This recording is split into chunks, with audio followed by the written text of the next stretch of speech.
Alam mo ba na may natural at abot kayang paraan para gumaling at matulungan ang katawan mo? Ito ay ang Red Light Therapy Panel. Hindi ito disco light ha. Ito ay makabagong teknolohiya na tumutulong sa katawan gamit lang ilaw. Gumagamit ito ng espesyal na pulang ilaw at near-infrared light na hindi nakikita ng mata. Pero huwag magkalala, hindi ito kailangan ng third eye. Sinusuportahan nito ang siyensya, hindi ito chismis.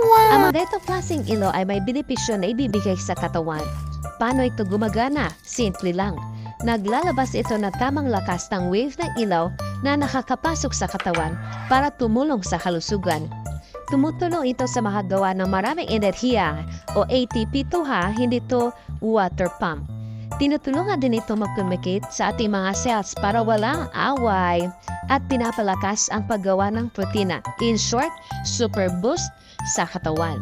Ang pinakamadang parte, pwede mo itong gamitin kahit saan, kahit kailan. Isabit mo sa bed o patayuin mo sa kwarto.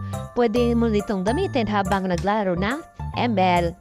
Subukan ng Red Light Therapy Panel para sa isang relax na katawan.